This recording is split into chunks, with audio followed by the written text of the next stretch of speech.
जी, तो इस फंड की, अपने नए स्मॉल कैप फंड की कुछ मोटी-मोटी बातें बताइए। मतलब ये किस तरह से निवेश करेगा? क्या इसमें रणनीति रहेगी? इसके बेसिक्स क्या हैं? जैसे मोटे तौर पे अभी ये 9 जुलाई से खुला है और 23 जुलाई तक बिल्कुल। खुला रहेगा। आगे इस फंड की बिल्कुल। डिटेल्स क्या हैं और इसकी रणनीति क्या है? अ, जो फंड है पीजी इंडिया स्मॉल कैप, इस फंड का फंड मैनेजर रहेगा अनिरुद्ध नाहा, जो कि आज हमारे PG India flexi cap fund, PG India mid cap fund और PG India balanced advantage fund के फंड मैनेजर है। और यहाँ पर अनिरुद्ध का ये मानना है कि जैसे कि हम सब जानते हैं कि वैल्यूएशंस की को लेकर के जो हम बात कर रहे हैं, अगर हमें 4000 से अधिक जो स्टॉक्स हैं स्मॉल कैप कैटेगरी में, उसको लेकर के हम 40 से 50 स्टॉक की पोर्टफोलियो कंस्ट्रक्ट करना चाह रहे हैं। और हम ये भी सोच रहे हैं कि अगर जो रिस्पॉन्स हैं वो हद से ज़्यादा भी अगर हुआ इस एनएफओ के दौरान, तो हम शायद एक सॉफ्ट क्लोज, एक 500 करोड़ के नंबर के आसपास में सॉफ्ट क्लोज भी हम करने की बिल्कुल डिसीजन ले सकते हैं। और हम फिर उस पोर्टफोलियो को कंस्ट्रक्ट करने में बिल्कुल टाइम ले सकते हैं। आप जैसे जानते हैं सेबी की जो डेफिनेशन है स्मॉल कैप फंड के लिए, उसमें मिनिमम 65%, 65% स्मॉल कैप्स का एक्सपोजर लेना ज़रूरी है। तो ये बात एक अलग है कि 35% हम लार्ज और मिड कैप स्टॉक्स भी ले सकते हैं, जैसे हम आगे चल करके जैसे पोर्टफोलियो कंस्ट्रक्ट करेंगे।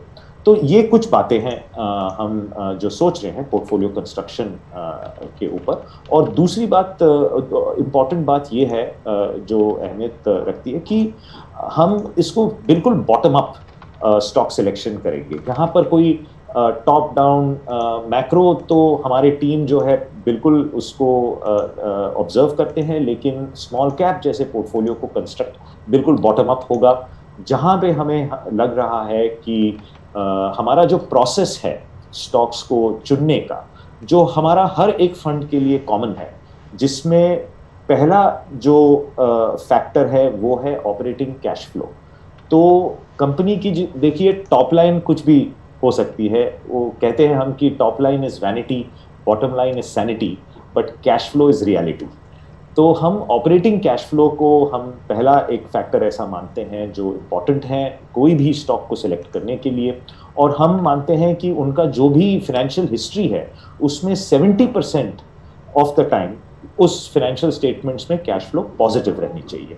उसका ये एक इम्पोर्टेंस है कि बिजनेस साइकिल्स में, बॉटम ऑफ द साइकिल में भी जिस कंपनीज में ऑपरेटिंग कैश फ्लो अगर पॉजिटिव हो, तो वो बिजनेस की जो स्ट्रेंथ है, रेजिलियंस है, वो अच्छी रहती है। उसके बाद डेट इक्विटी रेशियो, लेवरेज नहीं होना कंपनीज में, या एक डेट इक्विटी रेशियो 3 के नीचे रहना, ये इंपॉर्टेंट बात है।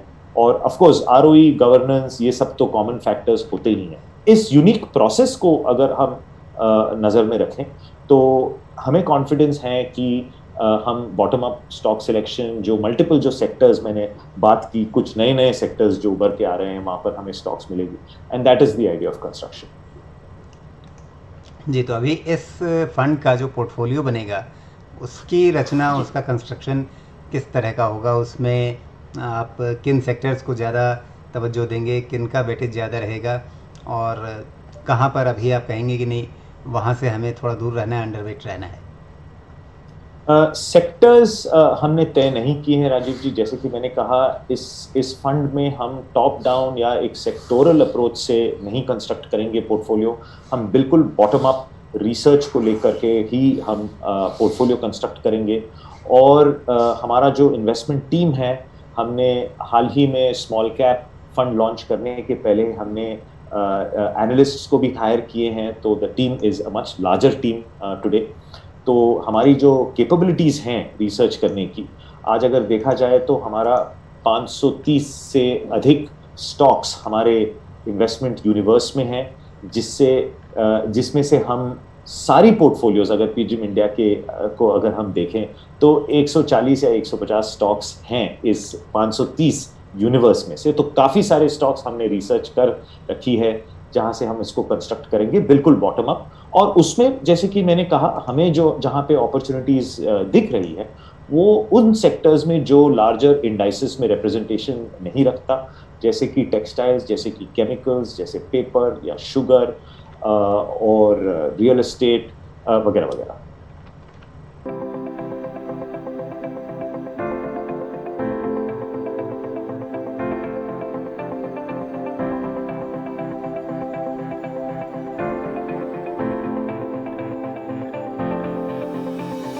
Mutual fund investments are subject to market risks. Read all scheme-related documents carefully.